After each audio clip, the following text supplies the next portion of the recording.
Assalamualaikum warahmatullahi wabarakatuh. Perkenalkan, nama saya Muhammad Jomi Dwi Putro dari kelas 11 IPS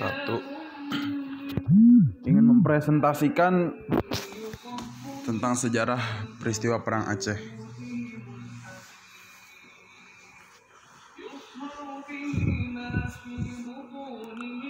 Peristiwa Perang Aceh pada latar belakangnya. Akibat dari perjanjian Siak 1858, Sultan Ismail menyerahkan wilayah Deli, Langkat, Asahan, dan Serdang kepada Belanda. Padahal daerah-daerah itu sejak Sultan Iskandar muda berada di bawah kekuasaan Aceh.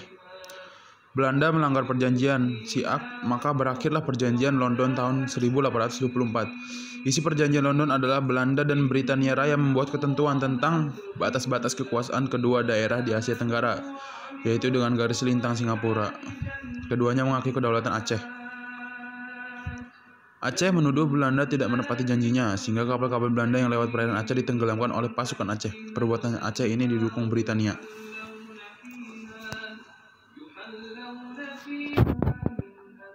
Dengan dibukanya terusan Suez oleh Ferdinand de Lesseps, menyebabkan perairan Aceh menjadi sangat penting untuk lalu lintas perdagangan. Ditandatanganinya perjanjian London 1871 antara Inggris dan Belanda harus menjaga keamanan lalu lintas di Selat Malaka.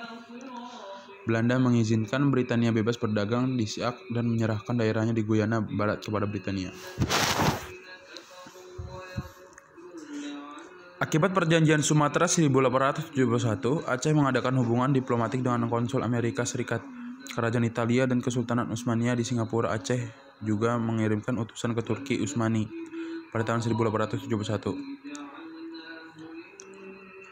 Periode Perang Aceh pertama pada tahun 1873 sampai 1874 dipimpin oleh Panglima Polim dan Sultan Mahmud Shah melawan Belanda yang dipimpin Kohler dengan 3.000 serdadunya dapat dipatahkan, di mana Kohler sendiri tewas pada tanggal 14 April 1873. Perang Aceh kedua dimulai pada tahun 1874 sampai 1880. Di situ pasukan Belanda dipimpin oleh Jenderal Jan van Swieten.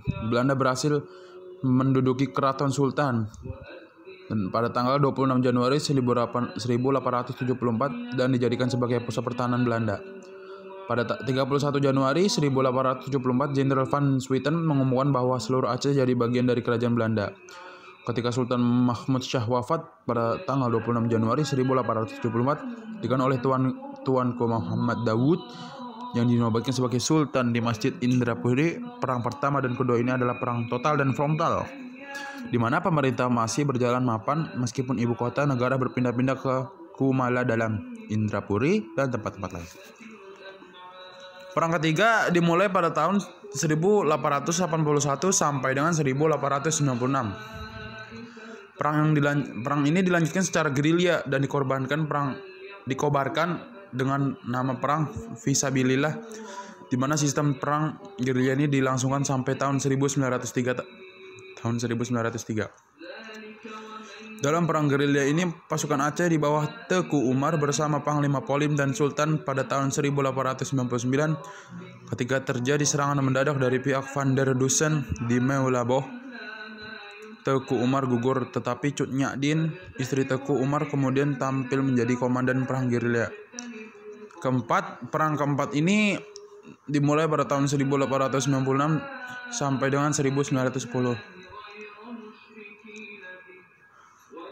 Ini adalah perang gerilya kelompok dan perorangan dengan perlawanan, penyerbuan, penghadangan, dan pembunuhan tanpa komando dari pusat pemerintah kesultanan. Siasat dari Snoek Hungrongje.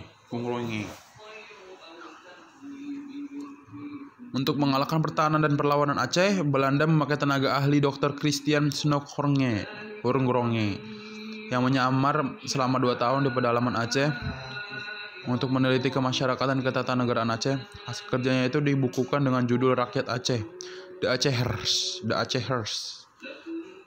Dalam buku itu disebutkan strategi bagaimana untuk melakukan Aceh. Usulan strategis Hurgronje kepada gubernur militer Belanda Johannes Benedictus van Heutz adalah supaya golongan Kumala, yaitu sultan yang berkedudukan di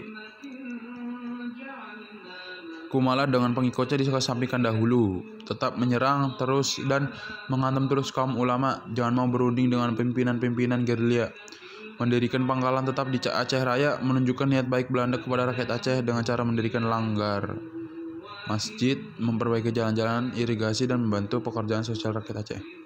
Ternyata siasat Dr. Snow Hurgronje diterima oleh Van Heutz yang menjadi gubernur militer dan sipil di Aceh pada tahun 1894 sampai dengan tahun 1904. Kemudian Dr. Snow Hurgronje diangkat sebagai penasihatnya.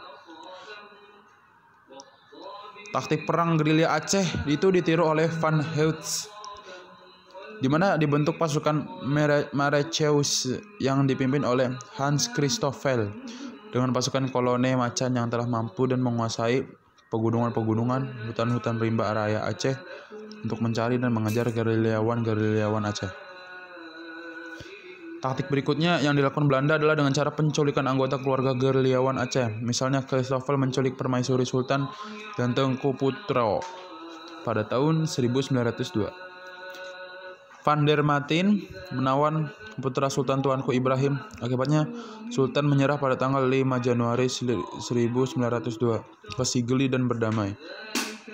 Van der Maten dengan diam-diam menyergap Tange kembali. Panglima Polim dapat meloloskan diri, tetapi sebagai gantinya ditangkap putra Panglima Polim, Cutpo Radeu, saudara perempuannya, dan beberapa keluarga terdekatnya. Setelah Panglima Polim menyerah, banyak penghulu-penghulu rakyat yang menyerah mengikuti jejak Panglima Polim. Taktik selanjutnya, pembersihan dengan cara pembunuhan rakyat Aceh yang dilakukan di bawah pemimpinan Gottfried Conrad Ernst van Dalen yang menggantikan Van Heutz, seperti pembunuhan di Kutareh 14 Juni 1904. Di mana 2.922 orang dibunuhnya yang terdiri dari 1.773 laki-laki dan 1.149 perempuan. Taktik terakhir yaitu menangkap Cut Nyadin, istri Teku Umar yang masih melakukan perlawanan secara gerilya, di mana akhirnya Cut Nyadin dapat ditangkap dan diasingkan ke Sumedang.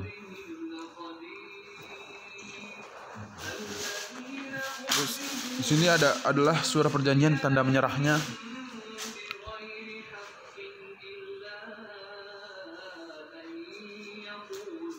Belanda. Selama Perang Aceh, Van Heutz telah menciptakan surat pendek, yaitu kolodinya Korte Verklaring Traktat Pendek,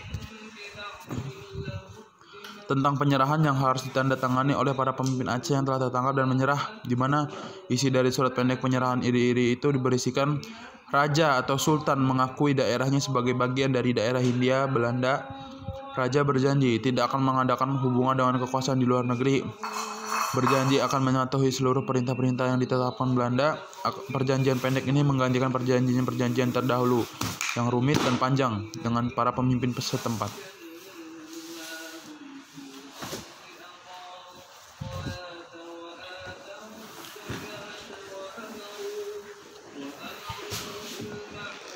Walau demikian, wilayah Aceh tetap tidak bisa dikuasai Belanda seluruhnya, dikarenakan pada saat itu tetap saja terjadi perlawanan terhadap Belanda meskipun dilakukan oleh sekelompok orang masyarakat. Hal ini berlanjut sampai Belanda enyah dari Nusantara dan diganti kedatangan penjajah baru, yakni Jepang atau Nippon.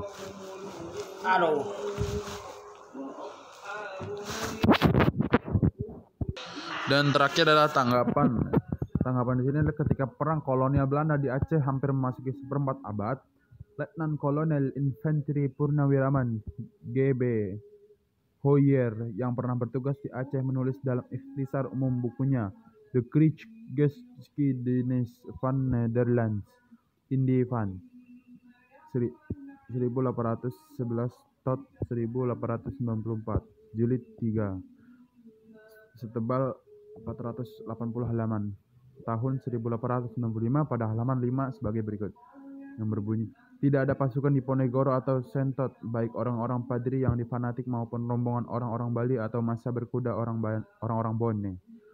Seperti yang pernah diperagakan oleh para pejuang Aceh yang begitu berani dan tak takut mati menghadapi serangan.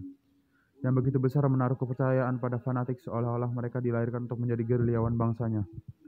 Oleh sebab itu, perang Belanda di Aceh akan tetap menjadi sumber pelajaran bagi pasukan kita. Dan karena itu pula saya menganggap tepat sekali jika jilid 3 atau terakhir sejarah perang Belanda di Hindia Belanda itu seluruhnya saya peruntukkan guna menguraikan peperangan di Aceh. Namun dari semua pemimpin peperangan kita yang pernah bertempur di setiap pelosok kepulauan kita ini, kita mendengar bahwa tidak ada satu bangsa yang begitu gagah berani dan fanatik dalam peperangan kecuali bangsa Aceh. Wanita-wanitanya pun mempunyai keberanian dan kerelaan berkorban yang jauh melebihi wanita-wanita lain. Nah, seperti itu presentasi dari saya. Wassalamualaikum warahmatullahi wabarakatuh.